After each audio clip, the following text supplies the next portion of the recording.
Hello नमस्कार दोस्तों, मैं हूं राजीव और आप देख रहे हैं झारखंड अपडेट। दोस्तों चलिए शुरू करते हैं झारखंड अपडेट के आज के 25 जनवरी के इस सेशन को। और इस सेशन में हम लोग झारखंड करंट अफेयर्स से रिलेटेड इंपॉर्टेंट प्रश्नों को देखने वाले हैं पूरे व्याख्या के साथ। कुछ प्रश्नों को रिवाइज भी करेंगे और सेशन के अंत में आपके लिए एक अभ्यास प्रश्न भी होगा जिसका जवाब आप कमेंट में कर सकते हैं। और इसका PDF मैं अवेलेबल करा दूंगा टेलीग्राम चैनल पे। अगर आपने ज्वाइन नहीं किया है तो ज्वाइन कर सकते हैं। टेलीग्राम चैनल का लिंक डिस्क्रिप्शन में अवेलेबल है। तो चलिए शुरू करते हैं आज के इस सेशन को, जो कि 25 जनवरी 2025 का ये करंट अफेयर्स का सेशन है, झारखंड करंट अफेयर्स का सेशन है। दोस्तों जैसा कि हर दिन हम लोग शुरुआत में करते हैं, लास्ट वीडियो के अभ्यास प्रश्न को डिटेल में देखते हैं। सबसे पहले वही काम कर लेते हैं और लास्ट वीडियो के अभ्यास प्रश्न को देखते हैं। और प्रश्न था, संदीप दास किस खेल से जुड़े खिलाड़ी थे जिनका जमशेदपुर में निधन हो गया? फुटबॉल, क्रिकेट, हॉकी या बैडमिंटन? दोस्तों संदीप दास एक क्रिकेटर थे, रणजी ट्रॉफी के क्रिकेटर थे जिनका निधन हो गया, यानी ऑप्शन बी इस प्रश्न का सही उत्तर है। संदीप दास एक क्रिकेटर थे। आपको बता दें कि रणजी ट्रॉफी खेल चुके हैं संदीप दास। 72 साल उम्र थी और 21 दिसंबर 2024 को जमशेदपुर में उनका निधन हो गया।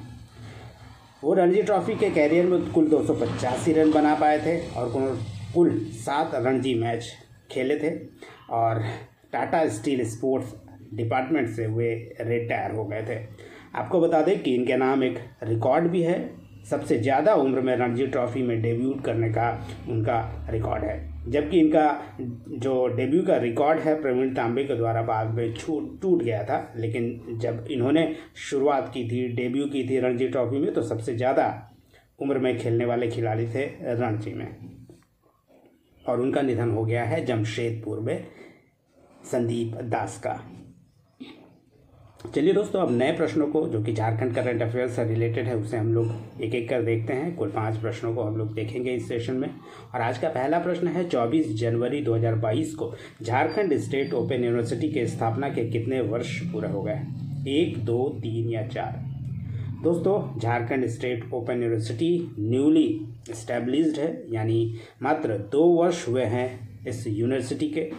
हेडक्वार्टर इसका रांची में है, यानी ऑप्शन बी इसका सही उत्तर है। स्थापना दिवस मनाया गया 24 जनवरी 2024 को रांची में। आइए इसके बारे में डिटेल में जानते हैं। आपको बता दें कि झारखंड स्टेट ओपन यूनिवर्सिटी का दूसरा स्थापना दिवस रांची में मनाया गया, जहां मुख्य अतिथि के तौर पर राज्यपाल संतोष गंगवार उपस्थित थे। और 24 जनवरी 2022 को दूसरा स्थापना दिवस मनाया गया झारखंड स्टेट ओपन यूनिवर्सिटी का। आपको बता दें कि अब तक जो ये ओपन यूनिवर्सिटी है, ये बिरसा एग्रीकल्चर यूनिवर्सिटी के कैंपस में संचालित हो रहा था। अब झारखंड सरकार ने अलग से कैंपस अलॉट कर दिया है और झारखंड स्टेट ओपन यूनिवर्सिटी को रांची के अनगढ़ा में 6 एकड़ का नया भूमि अलॉट किया गया है, जहाँ पे इसका कैंपस बनाया जाएगा। ये यूँ कह सकते हैं न्यू कैंपस बनाया जाएगा। अब तक बिरसा एग्रीकल्चर यूनिवर्सिटी में ये संचालित हो रहा है रांची में। और 2 करोड़ रुपए के लागत से स्मार्ट क्लासेस भी लगाए जा रहे हैं, जिसके लिए स्टूडियो तैयार हो रहा है। दोस्तों इस यूनिवर्सिटी के बारे में जान लेते हैं, क्योंकि यूनिवर्सिटी नया है इसलिए इसके बारे में जान लेते हैं। इसका स्थापना कहाँ हुआ था, कैंपस कहाँ है, और भी इसके बारे में डिटेल जान लेते हैं कि कहाँ कहाँ संचालित हो रहा है, कितना सेंटर है। वहीं दोस्तों शुरू करते हैं और देखते हैं झारखंड स्टेट ओपन यूनिवर्सिटी के बारे में क्या इंपॉर्टेंट है जिसे हमें जानना चाहिए। आपको बता दें कि इसकी स्थापना 24 जनवरी 2022 को रांची में हुई और झारखंड राज्य मुक्त विश्वविद्यालय अधिनियम 2021 के तहत दिनांक 23/11/2021 द्वारा स्थापित किया गया। और 24 जनवरी 2022 से कक्षा, यानी कह सकते हैं कि क्लासेस स्टार्ट हो गया। इसका मुख्यालय वर्तमान में रांची में है और पूरा झारखंड कवर करने का अधिकार है इसके पास, यानी पूरा झारखंड के क्षेत्राधिकार में आता है ये यूनिवर्सिटी। और अगर इसके उद्देश्य की बात करें तो डिस्टेंस एजुकेशन सिस्टम को बढ़ावा देना और उन लोगों तक शैक्षिक अवसर प्रदान करना है जो औपचारिक शिक्षा में जाने में असमर्थ हैं। अर्थ ये है दोस्तों, डिस्टेंस लर्निंग से संबंधित यहाँ क्लासेस होंगे। जो भी व्यक्ति अगर औपचारिक शिक्षा नहीं प्राप्त कर रहे हैं, रेगुलर स्कूल नहीं जाना चाहते हैं, रेगुलर कॉलेजेस नहीं जाना चाहते हैं, तो वो डिस्टेंस लर्निंग के माध्यम से एजुकेशन ले सकते हैं। जैसे गृहिणी हो गए, या फिर कोई एम्प्लॉयड व्यक्ति हो गया, या दूर दराज में रहने वाले कोई ग्रामीण हैं, उनके लिए ये काफ़ी लाभदायक होगा, क्योंकि घर बैठे ये डिस्टेंस लर्निंग के माध्यम से हर तरह का एजुकेशन और डिग्री हासिल कर सकते हैं इस झारखंड स्टेट ओपन यूनिवर्सिटी के तहत। Old campus Birsa agriculture university में संचालित है वर्तमान में, और न्यू कैंपस के लिए अनगढ़ा प्रखंड में 6 एकड़ भूमि अलॉट कर दिया गया है, और इससे संबंधित चिट्ठी भी भेज दी गई है प्रशासन को, यूनिवर्सिटी प्रशासन को। आपको बता दें, वर्तमान में इसके जो स्टडी सेंटर्स है वो लगभग 150 से ज़्यादा सेंटर्स झारखंड में संचालित हो रहे हैं। अलग अलग कॉलेजेस, इंस्टीट्यूशन में इसका सेंटर संचालित है, और वर्तमान में इसके कुलपति प्रोफेसर त्रिवेणी नाथ साहू हैं। तो ये था दोस्तों झारखंड स्टेट ओपन यूनिवर्सिटी के संबंध में इन्फॉर्मेशन। चलिए अब नेक्स्ट प्रश्न को देखते हैं। टाइम्स बिजनेस अवार्ड 2025 से किसे सम्मानित किया गया? रवि प्रकाश, नोएल टाटा, रतन टाटा या बलबीर दत्त? दोस्तों, रांची में आयोजित किया गया था सम्मान समारोह टाइम्स ऑफ इंडिया द्वारा, टाइम्स बिजनेस अवार्ड। यह झारखंड के बलबीर दत्त को दिया गया है, जो कि एक प्रसिद्ध पत्रकार हैं, पद्मश्री भी हैं। आइए इसके बारे में डिटेल में जानते हैं। आपको बता दें कि टाइम्स बिजनेस अवार्ड 2025, जो कि ये पहला ही एडिशन था झारखंड में, ये सम्मानित किया गया है लाइफ टाइम अचीवमेंट अवार्ड से पद्मश्री बलबीर दत्त को, जो कि प्रसिद्ध पत्रकार हैं। सम्मान समारोह का आयोजन रांची में किया गया था टाइम्स ऑफ इंडिया के द्वारा, होटल रेडिसन ब्लू होटल में 17 जनवरी को। और जो अभिनेता है, प्रसिद्ध अभिनेता, सेलिब्रिटी गेस्ट के तौर पर यहाँ उपस्थित थे, और उन्होंने ही बलबीर दत्त को सम्मानित किया सम्मान समारोह में। आपको बता दें कि झारखंड की पत्रकारिता में बलबीर दत्त भीष्म पितामह के तौर पर जाने जाते हैं। झारखंड के पहले पत्रकार हैं वो, जिन्हें पद्मश्री सम्मान से सम्मानित किया गया है, और वर्तमान में देश प्राण नामक एक हिंदी दैनिक है जिसके संस्थापक और अध्यक्ष भी हैं। इसके अलावा आपको बता दें कि इस प्रतिष्ठित पुरस्कार समारोह में उन व्यावसायिक नेताओं, उद्यमियों, संगठनों को भी सम्मानित किया गया जिन्होंने झारखंड के विकास और प्रगति में महत्वपूर्ण योगदान दिया है। यानी बलबीर दत्त के अलावा और भी कई लोगों को जो झारखंड के विकास में, प्रगति में महत्वपूर्ण योगदान दे रहे हैं, उन्हें इस सम्मान समारोह में सम्मानित किया गया है। आइए थोड़ा बलबीर दत्त के बारे में भी आपको बता दें। इनका जन्म पाकिस्तान में हुआ था, रावलपिंडी में 1935 में। बाद में वो भारत आ गए और रांची में इन्होंने अपनी कैरियर की शुरुआत की पत्रकारिता से, और रांची में ही वे रहते हैं। आपको बता दें कि रांची विश्वविद्यालय में लगभग 25 वर्षों तक वो गेस्ट लेक्चरर के रूप में पढ़ाते रहे, जहां वो संपादकीय पत्रकारिता, समाचार पत्र प्रबंधन आदि पढ़ाया करते थे। उनकी कई सारे प्रसिद्ध पुस्तकें हैं। जैसे कहानी झारखंड आंदोलन की, सफ़रनामा पाकिस्तान, जयपाल सिंह एक रोमांचक अनकही कहानी, इमरजेंसी का कहर और सेंसर का जहर, ये ऐसे प्रसिद्ध पुस्तक है जो बलबीर दत्त के द्वारा लिखा गया है। इसके अलावा उन्हें कई अवार्ड्स और ऑनर से सम्मानित किया गया है। झारखंड गौरव सम्मान से उन्हें सम्मानित किया गया है। झारखंड सरकार द्वारा लाइफ टाइम अचीवमेंट अवार्ड भी उन्हें दिया गया है, और पत्रकारिता का क्षेत्र में उनकी विशिष्ट उपलब्धि के लिए 2017 में भारत सरकार ने पद्मश्री से सम्मानित किया है, और झारखंड के पहले पत्रकार हैं जिन्हें पद्मश्री से सम्मानित किया गया है बलबीर दत्त को। तो ये था बलबीर दत्त के संबंध में, और उन्हें जो अवार्ड दिया गया हाल में टाइम्स के द्वारा, उसके बारे में। आइए अब नेक्स्ट प्रश्न को देखते हैं, और यह प्रश्न है तीसरा प्रश्न है, झारखंड के सरकारी स्कूल शिक्षकों को किस अभियान के तहत टैब दिए जाने का निर्णय लिया गया है? प्रौढ़ शिक्षा अभियान, राष्ट्रीय उच्चतर शिक्षा अभियान, समग्र शिक्षा अभियान या सीएम शिक्षा प्रोत्साहन अभियान? दोस्तों, झारखंड सरकार बहुत जल्द, कह सकते हैं कि इसी माह या फरवरी के फर्स्ट वीक में, जो शिक्षक हैं झारखंड के स्कूल के उन्हें टैब देने जा रही है और यह समग्र शिक्षा अभियान के तहत दिया जा रहा है। लगभग 29,000 शिक्षकों को यह टैब वितरित किया जाएगा। आपको बता दें कि 29,000 लगभग सरकारी शिक्षकों को समग्र शिक्षा अभियान के तहत टैब वितरित किया जाएगा और टैब में इस बार सिर्फ झारखंड का लोगो रहेगा, क्योंकि पहले जब रघुवर दास के द्वारा टैब दिया गया था उस समय विवाद हुआ था, क्योंकि उस टैब में रघुवर दास और जो उस समय के शिक्षा मंत्री थे उनका फ़ोटो था, विशेषकर उनका मुख्यमंत्री का उनका फ़ोटो और वीडियोस उसमें चलता था। वहीं टेंटेटिव जो डिस्ट्रीब्यूशन का समय है वो लास्ट जनवरी या फर्स्ट वीक ऑफ फरवरी में ये वितरित किया जाएगा शिक्षकों को। और टैब सप्लाई की जिम्मेदारी दी गई है टेंडर के माध्यम से, वो सिबलिंग लर्निंग को दी गई है।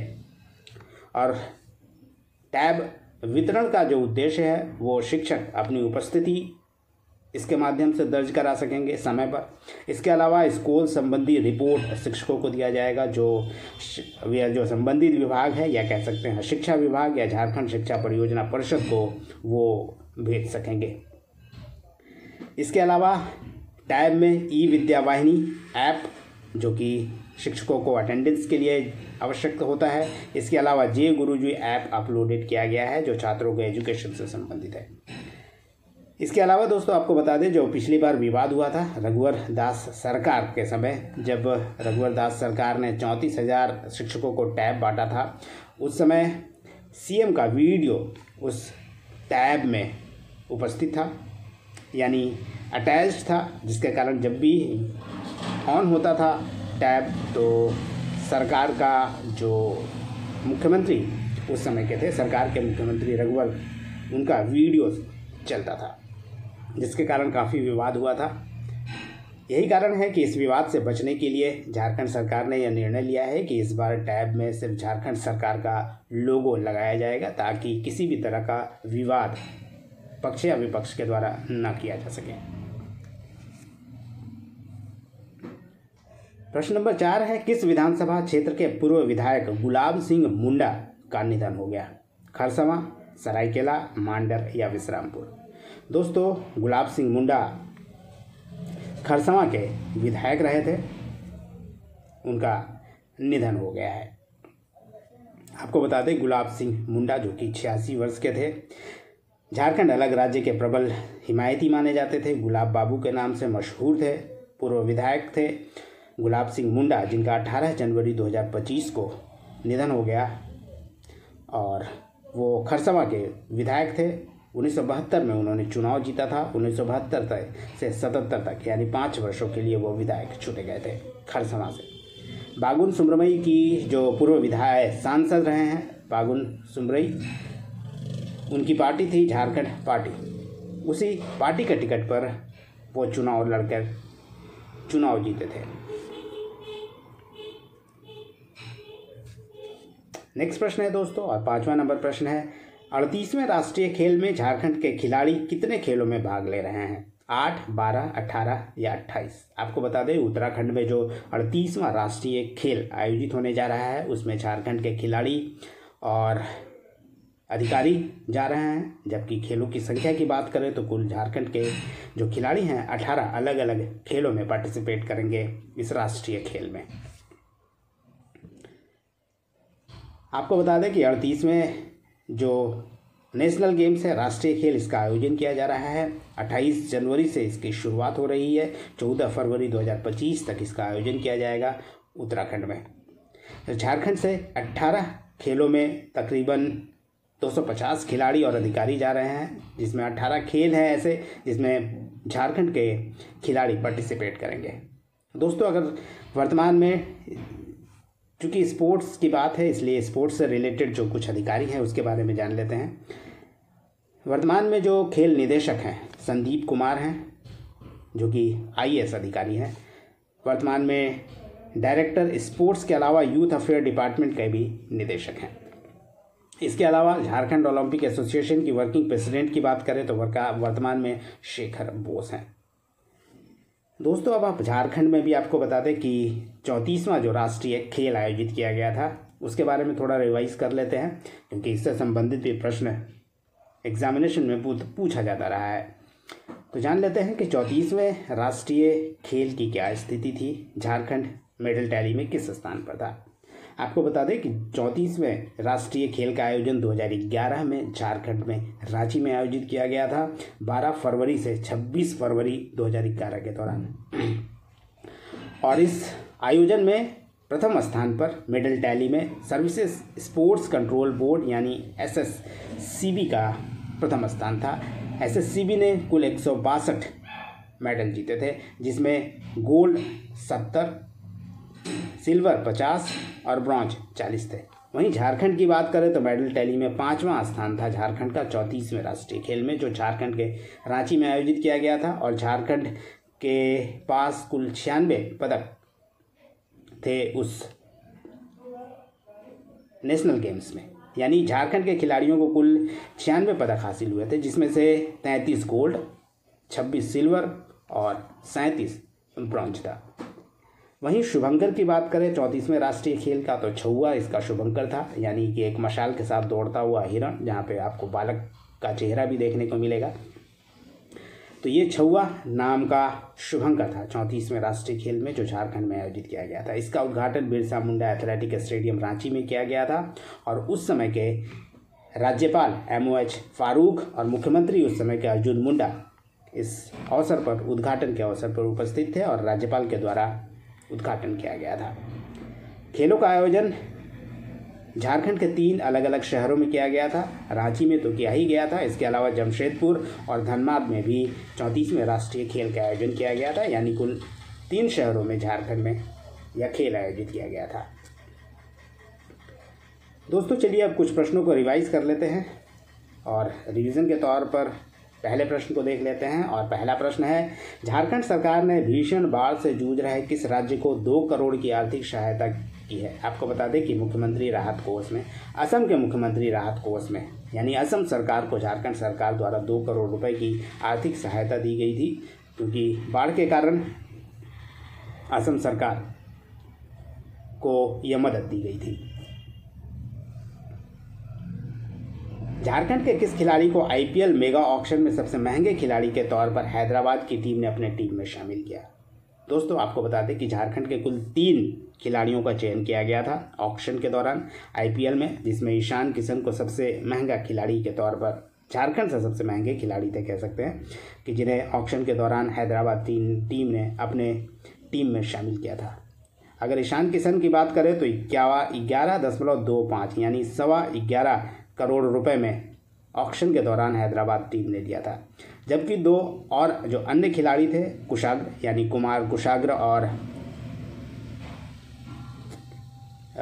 रॉबिन मिंज, 2 और खिलाड़ी थे दोस्तों ईशान किशन के अलावा, और ये 2 खिलाड़ी थे आपको बता दें कि कुमार कुशाग्र और रॉबिन मिंज। इन दोनों खिलाड़ियों को 65 लाख रुपया दिया गया था। नेक्स्ट प्रश्न है, उस्ताद बिस्मिल्लाह खां युवा पुरस्कार 2023 से झारखंड के किस लोक कलाकार को सम्मानित किया गया। आपको बता दें सुखराम पाहन को सम्मानित किया गया था उस्ताद बिस्मिल्लाह खां युवा पुरस्कार 2023 से। और सुखराम पाहन मुंडारी के लोक नृत्य कलाकार हैं, यानी मुंडारी लोक नृत्य कलाकार हैं, जिसके लिए उन्हें बिस्मिल्लाह खां युवा पुरस्कार 2023 से सम्मानित किया गया। झारखंड से राज्यसभा सांसद जो चुनाव लड़ने के कारण चर्चा में रही, आपको बता दें महुआ माझी, जो कि राज्यसभा सांसद है JMM की, वर्तमान में रांची से चुनाव लड़ रही थी CP सिंह के खिलाफ, जिसके कारण वो चर्चा में रही, परंतु चुनाव हार गई CP सिंह से, जो कि भारतीय जनता पार्टी के CP सिंह है। नेक्स्ट प्रश्न है, झारखंड के 24 जिलों के कितने खंडों यानी ब्लॉक्स में मोबाइल पशु चिकित्सा इकाइयों, यानी कह सकते हैं कि एम्बुलेंस सेवा है चिकित्सा के लिए, पशु चिकित्सा के लिए एम्बुलेंस सेवा 236 ब्लॉक्स में शुरुआत की गई है। यानी झारखंड के कुल 236 ब्लॉक्स में एम्बुलेंस सेवा शुरू की गई है, जो पशुओं के लिए होगी।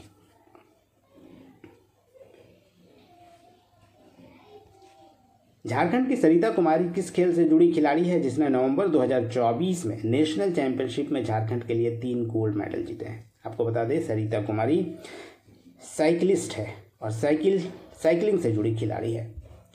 वेब सीरीज मिर्ज़ापुर 3 में अपने अभिनय के लिए कौन चर्चा में रहा? आपको बता दें कि झारखंड की रसिका दुग्गल, जो कि जमशेदपुर की है, मिर्ज़ापुर 3 में अपने अभिनय के कारण चर्चा में रही है। वैसे मिर्ज़ापुर 1 और 2 में भी उन्होंने अभिनय किया है। झारखंड विधानसभा चुनाव 2024 में सबसे ज़्यादा महिला विधायक किस पार्टी से जीतकर विधानसभा पहुंची है? आपको बता दें दोस्तों, झारखंड विधानसभा चुनाव 2024 जो हुआ उसमें इंडियन नेशनल कांग्रेस यानी कांग्रेस के सबसे ज़्यादा महिला विधायक चुनकर आई है। अगर झारखंड विधानसभा चुनाव की बात करें तो कुल 12 महिला विधायक चुनकर आई है इस बार, जिसमें से सबसे ज़्यादा इंडियन नेशनल कांग्रेस को हासिल हुआ है सीट महिलाओं को, यानी महिला विधायक सबसे ज़्यादा बनी है और 5 विधायक इंडियन नेशनल कांग्रेस की बनी है। जबकि बीजेपी की बात करें तो बीजेपी की 4 महिला विधायक बनी हैं और जेएमएम की 3। इस तरह कुल इस बार के विधानसभा में 12 महिला विधायक उपस्थित रहेंगी। झारखंड विधानसभा चुनाव 2024 में झारखंड लोकतांत्रिक क्रांतिकारी मोर्चा का चुनाव चिन्ह क्या था? दोस्तों, ये नवगठित एक राजनीतिक दल है झारखंड का। इसे कैंची चुनाव चिन्ह दिया गया था।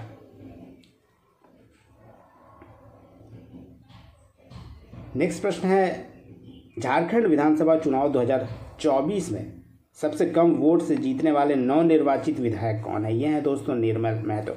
आपको बता दें कि झारखंड मुक्ति मोर्चा के हैं निर्मल महतो और मांडू विधानसभा से ये जीत कर आए हैं और मात्र 231 वोट से चुनाव जीतने में सफल रहे हैं ये, इसलिए सबसे कम वोट से जीतने वाले ये विधायक हैं निर्मल महतो। जबकि सबसे ज़्यादा वोटों से जीतने वाले हैं, आपको बता दें कि निशत आलम है। निशत आलम जो कि सबसे ज़्यादा वोट से झारखंड में जीते हैं और ये पाकुड़ विधानसभा से जीते हैं और लगभग 80,000 से ज़्यादा वोट से ये चुनाव जीते हैं। तो ये था दोस्तों आज का करंट अफेयर का सेशन। अब अंत में आपके लिए एक अभ्यास प्रश्न भी है, आइए इसे देख लेते हैं। इसका जवाब उम्मीद करता हूँ आप ज़रूर देंगे कमेंट में। तो आइए देखते हैं आज का अभ्यास प्रश्न। और आज का अभ्यास प्रश्न है, लहा उत्पादन में झारखंड का देश में कौन सा स्थान प्राप्त है जिसे झारखंड सरकार ने कृषि के दर्जा देने पर सहमति दे दी है? पहला, दूसरा, तीसरा या चौथा? तो ये था आज का अभ्यास प्रश्न। उम्मीद करता हूँ आप इसका जवाब कमेंट में करेंगे। नेक्स्ट सेशन में इसे हम लोग डिटेल में देखेंगे। तब तक जुड़े रहिए और देखते रहिए झारखंड अपडेट। धन्यवाद दोस्तों।